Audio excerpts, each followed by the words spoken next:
sweet cinnamon hearts scented deodorant and the vanilla taffy next. They also do amazing body washes and lotion. You can use my link and code Caroline ASMR to get 20% off your first purchase at Native. This offer is available site-wide, but only for a limited time, so stock up and save. Thank you so much, Native, for sponsoring tonight's video, and let's get started.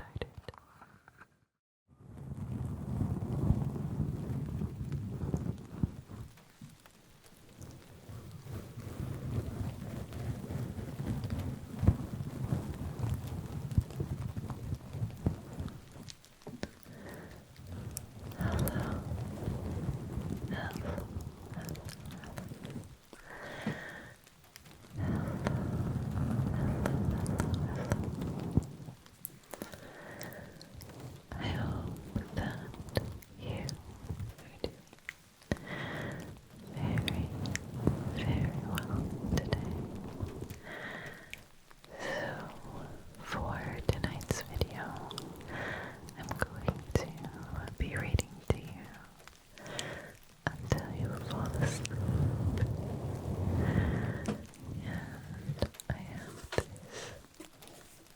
Essential Grimm's fairy tale book that I bought several years ago in Germany.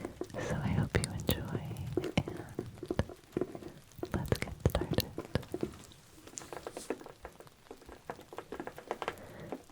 Okay, so I'm going to start with Hans and Luck.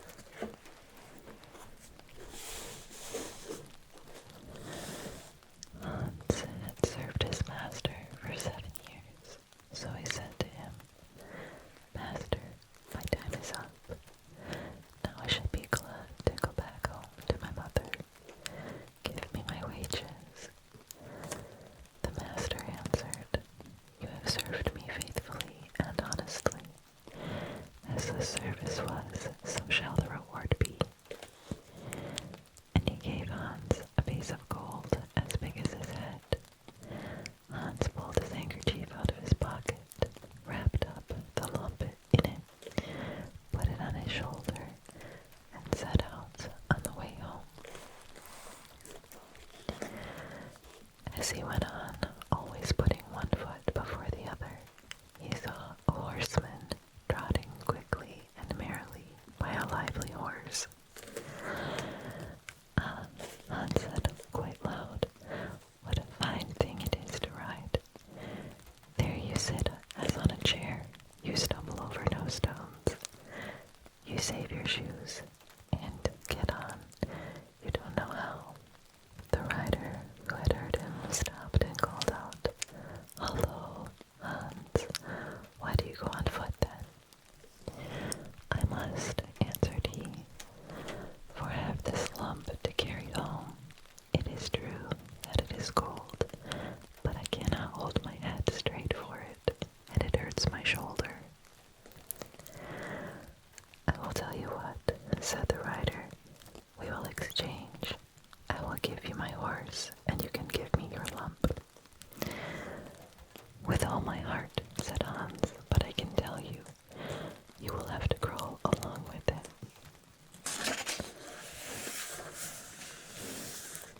The rider got down, took the gold, and helped Hans up, then gave him the bridle tight in his hands and said, "If you want to go at a really good pace, you must click your tongue and call out, 'Yup, yup.'" Hans was heartily delighted as he sat upon the horse and rode away, so bold and free. After a little while, he thought that it ought to go faster, and he began to click with his tongue and call out, "Yup, yup."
give you so much pleasure, I do not mind giving the cow for the horse.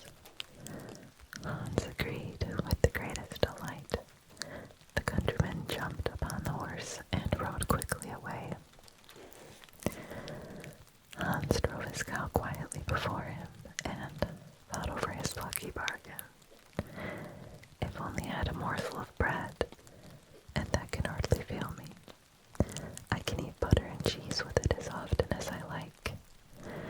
If I'm thirsty, I can milk the cow and drink the milk. Good heart, what more can I want? When he came to an inn, he made a halt, and in his great content, ate up what he had with him, his dinner and supper, and all he had, and with his last few farthings, had half a glass of beer. Then he drove his cow onwards along the road to his mother's village. As it drew nearer midday, the heat was more oppressive, and Hans found himself upon a moor, which it took about an hour to cross. He felt it very hot, and his tongue clave to the roof of his mouth with thirst. I can find a cure for this, thought Hans. I will milk the cow now and refresh myself with the milk. He tied her to a withered tree, and as he had no pail, he put his leather cap underneath. But try as he would, not a drop of milk came, and as he set himself to work in a clumsy way, the impatient beast at last gave him such a blow on his head with its hind foot that he fell to the ground, and for a long time could not think where he was. By good fortune, a butcher just then came along the road with a wheelbarrow in which lay a young pig. "What sort of trick is this?" cried he, and helped the good Hans up. Hans told him what had happened. The butcher gave him his flask and said, "Take a drink and refresh yourself. The cow will certainly give no milk. It's an old beast. At the best, it is only fit for the plough or for the butcher." "Well, well," said Hans, as he stroked his hair down on his head. "Who would have thought it? Certainly, it is a fine thing when no one can kill a beast like that at home. What meat one has! But I do not care much for beef. It is not juicy enough for me. A young pig like that now is the thing to have. It tastes quite different, and then there are sausages." "Hark ye, Hans," said the butcher. "Out of love for you, I will exchange, and will let you have the pig for the cow." "Heaven repay you for your kindness," said Hans, as he gave up the cow, whilst the pig was unbound from the barrow, and the cord by which it was tied was put in his hand. Hans went on, and thought to himself how everything was going to be just as he wished. If he did meet with any vexation, it was immediately set right. Presently there joined him a lad, who was carrying a fine white goose under his arm. They said good morning to each other, and Hans began to tell of his good luck, and how he had always made such good bargains. The boy told him that he was taking the goose to the christening feast. "Just lift her," added he, and laid hold of her by the wings. "How heavy she is! She has been fattened up for the last 8 weeks. Whoever has a bit of her when she's roasted will have to wipe the fat from both sides of his mouth." "Yes," said Hans, as he weighed her in one hand. "She's a good weight, but my pig is no bad one." Meanwhile the lad looked suspiciously from one side to the other, and shook his head. "Look here," he said at length. "It may not be all right with your pig. In the village through which I passed, the mayor himself had just had one stolen out of its sty. I fear that you have got hold of it there. They have sent out some people, and it would be a bad business if they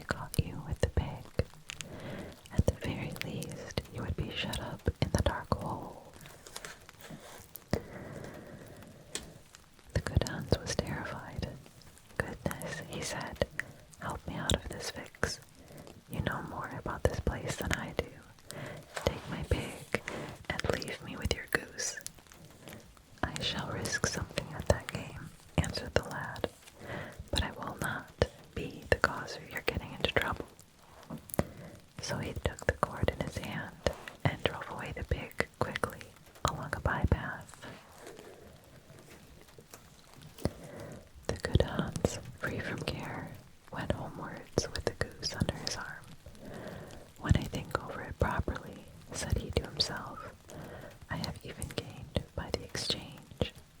First, there is the good roast meat, then the quantity of fat which will drip from it, and which will give me dripping for my bread for a quarter year, and lastly, the beautiful white feathers. I will have my pillows stuffed with them, and then indeed I shall go to sleep without rocking. How glad my mother will be." As he was going through the last village, there stood a scissors grinder with his barrow. As his wheel whirred, he sang, "I sharpen scissors and quickly grind. My coat blows out in the wind behind." Hans stood still and looked at him. At last he spoke to him and said, "All's well with you, as you are so merry with your grinding." "Yes," answered the scissors grinder.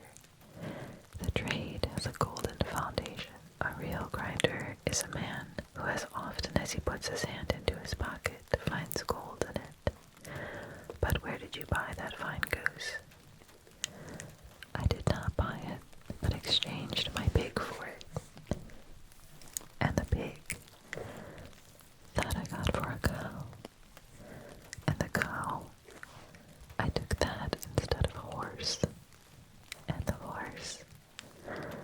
"For that I gave a lump of gold as big as my head." "And the gold?"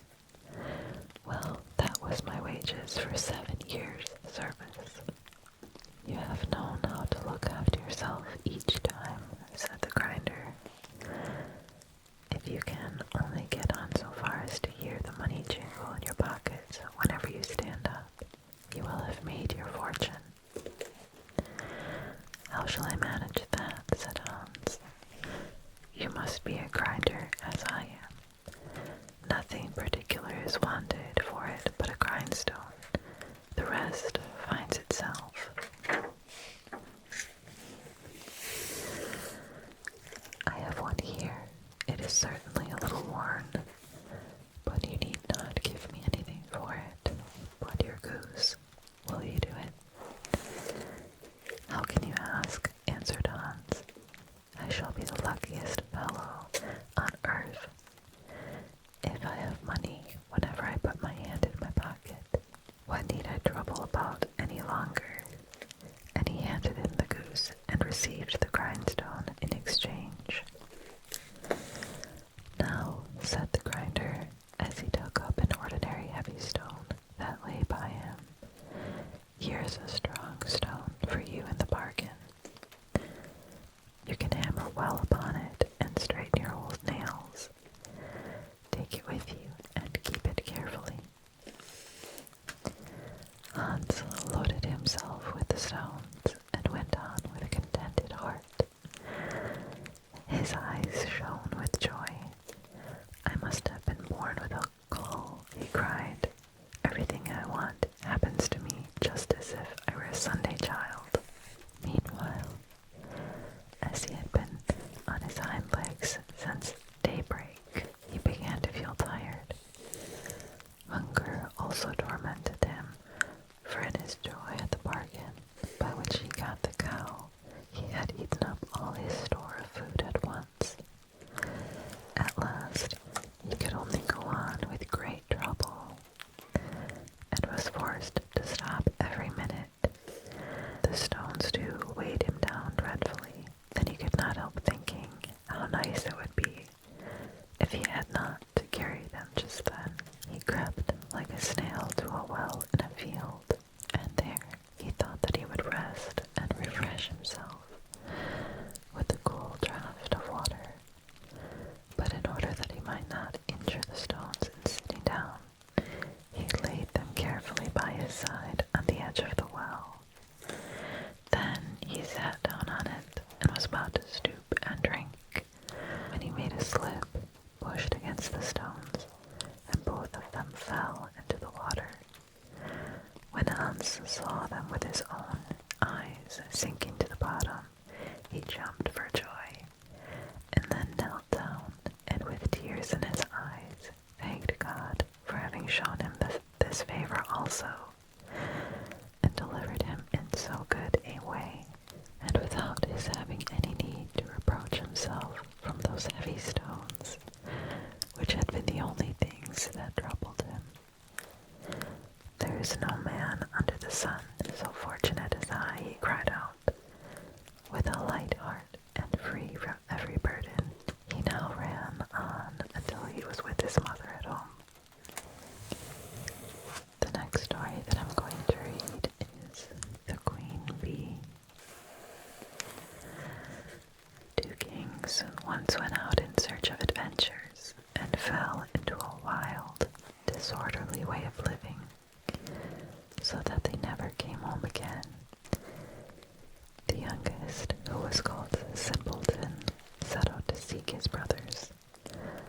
But when at length he found them, they mocked him for thinking that he, with his simplicity, could get through the world, when they too could not make their way, and yet were so much cleverer. They all three traveled away together and came to an anthill. The two elder wanted to destroy it, to see the little ants creeping about in their terror and carrying their eggs away. But Simpleton said, "Leave the creatures in peace. I will not allow you to disturb them." Then they went onwards and came to a lake on which a great number of ducks were swimming.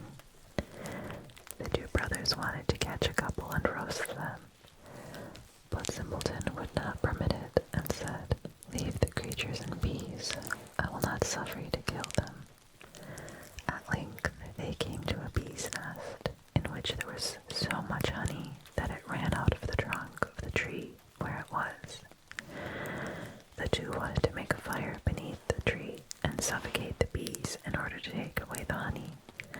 But Simpleton again stopped them and said, "Leave the creatures in peace. I will not allow you to burn them." At length the two brothers arrived at a castle where stone horses were standing in the stables, and no human being was to be seen. And they went through all the halls. Quite at the end, they came to a door in which there were 3 locks. In the middle of the door, however, there was a little pane through which they could see into the room. There they saw a little gray man who was sitting at a table. He called him once, twice, but he did not hear. At last they called him for the 3rd time. When he got up, opened the locks, and came out. He said nothing, however, but conducted them to a handsomely spread table. And when they had eaten and drunk, he took each of them to a bedroom. Next morning, the little gray man came to the eldest, beckoned to him, and conducted him to a stone table, on which were inscribed 3 tasks, by the performance of which the castle could be delivered. The first was that in the forest, beneath the moss, lay the princess's pearls, 1,000 in number, which must be picked up, and if by sunset 1 single pearl was wanting, he who had looked for them would be turned to stone.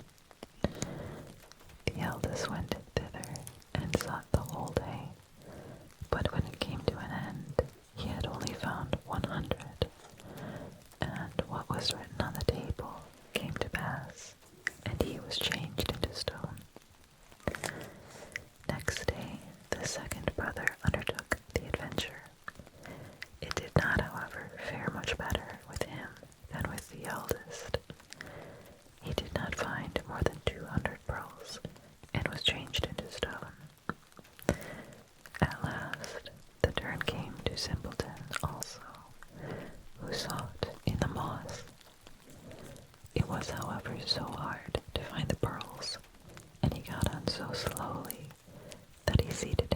on a stone and wept.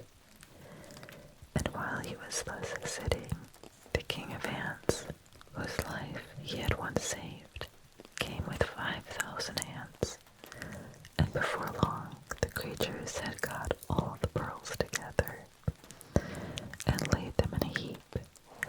The second task, however, was to fetch out of the lake the key of the king's daughter's bedchamber.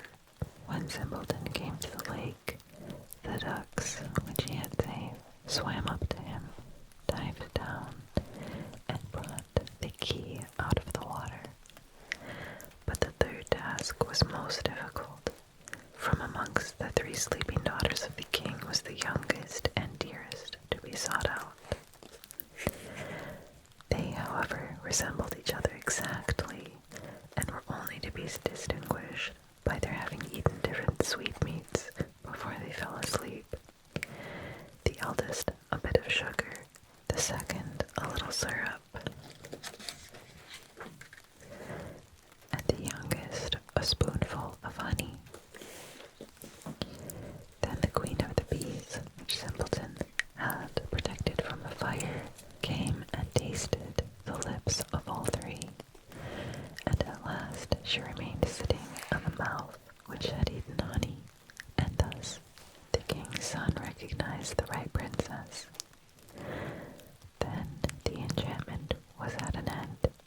Everything was released from sleep, and those who had been turned to stone received once more their natural forms. Simpleton married the youngest and sweetest princess, and after her father's death became king, and his 2 brothers received the 2 other sisters.